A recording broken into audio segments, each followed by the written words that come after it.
ছোটবেলা থেকে চানাচুর বলতে আমার একটাই পছন্দ, মুখরোচক, স্বাদে স্বাস্থ্যে। ভালো খান, সুস্থ থাকুন। মুখরোচক, ভালোবাসার ৭৫ বছর। ধন্যবাদ। হইচই মনে চলছে, আই উড থিঙ্ক, বিকজ আমরা দুজনেই খুব উত্তেজিত, আনন্দিত এবং অপেক্ষায় আছি, প্রত্যাশায় আছি, প্রতীক্ষায় আছি। আর তার সঙ্গে আজকে এরকম একটা বড় অনুষ্ঠান, সব মিলিয়ে মনে বাতাবরণে অনেকটাই হইচই।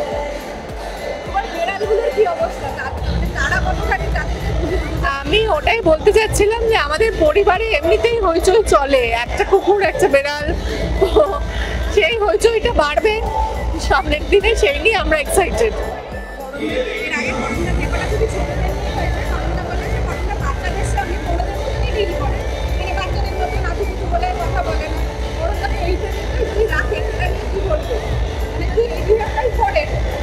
ভালো তো, বাচ্চাদের সাথে মানে বড়দের মতো করে কথা বলাই ভালো, আমারও ভালো লাগে সেটাই। সদ্যজাতর সঙ্গে তো বড়দের মতো ব্যবহার করা যায় না। আমি বলছি যে তার যখন একটা সার্টেন বয়স হয়, ৪-৫ বছর, তারপর থেকে আমার মনে হয় যে তাদের সঙ্গে বড়দের মতোই ব্যবহার করা উচিত। মানে তাদেরও একটা ম্যাচুরিটি থাকে। মানে আমার মনে হয় তাদের মতো, তারা যেভাবে পৃথিবীটাকে দেখে সেটা বোঝার জন্য তাদের সঙ্গে সারাক্ষণ হাতুতু করলে মুশকিল। মানে তাদেরকে কোথাও একটা, তাদেরকে বোঝার জন্য তাদেরকে সেই সম্মানটা জানানোটা প্রয়োজন, বা সেই মর্যাদাটা দেওয়াটা, বা তাদেরকে এটা না বোঝানো যে তুমি আমার থেকে অনেক ছোট, অভিজ্ঞতাতেও ছোট, বয়সেও ছোট। সেটা অন্যের সন্তানই হোক বা নিজের সন্তান, ব্যাপারটা একই থাকবে।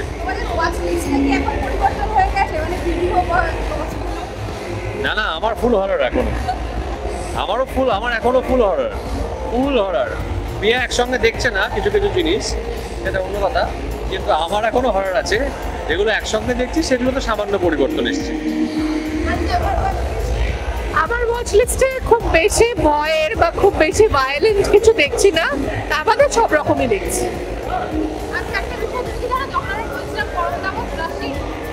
হ্যাঁ শুনলাম তো, তাই আবার এক্ষুনি বলেছে।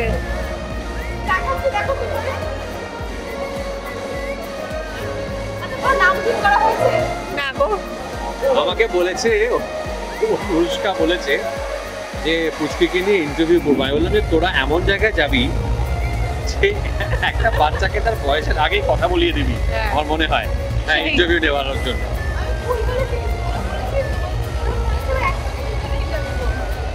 We shall talk after a couple of years.